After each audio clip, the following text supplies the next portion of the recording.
আসসালামু আলাইকুম, আপনারা সবাই কেমন আছেন? আমি আলহামদুলিল্লাহ ভালো আছি। তো বাসা থেকে নিহা নিহাল শো আমি রেডি হয়ে গিয়েছিলাম। আমরা একটু মিরপুরে যাব বিশেষ একটা কাজে। তো আমরা বাসা থেকে যখন বের হই তখন ওয়েদারটা খুবই চমৎকার ছিল। আর যখন বাসা থেকে একটু সামনে আসি মানে হচ্ছে শাহাবুদ্দিন প্লাজায়, আর ঠিক তখন প্রচণ্ড বেগে বৃষ্টি আসে। আমরা ভিজে একদম চুপচুপা হয়ে যাই, কোথাও দাঁড়ানোর মতো কোনো অবস্থাই ছিল না। তারপর আমরা উপায় না পেয়ে দ্রুত হচ্ছে শাহাবুদ্দিন প্লাজার ভিতরে একটা রেস্টুরেন্টে ঢুকে পড়ি। আর সেখানে যেহেতু বেশ কিছুক্ষণ আমাদেরকে অপেক্ষা করতে হয়, আর এই সুযোগে নিহা নিহাল আমার সাথে বাহানা ধরে ওরা চকলেট কেক খাবে।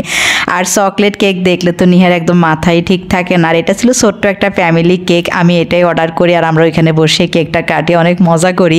আর ওখানে বসে আমরা বারবার উবার কল দিচ্ছিলাম, বাট উবার বারবার আমাদেরকে ক্যান্সেল দেখাচ্ছিল। আমার মনে হয় যেহেতু অনেক বৃষ্টি হচ্ছে এজন্যই ওরা বারবার এই কাজটাই করতেছে। তারপর আমি চলে গেলাম বুথে, আর আমার লাস্ট মান্থের পেমেন্টটা আমি আজকে তুলবো। আলহামদুলিল্লাহ, আপনারা সবাই দোয়া করবেন আমার জন্য, আমার এই পেজের জন্য। পরবর্তী ভিডিওতে থাকবে যে মিরপুর আমরা কোথায় গিয়েছিলাম, কী করছিলাম, সব কিছুই নিয়ে আসবো আপনাদের সামনে। Thank you so much.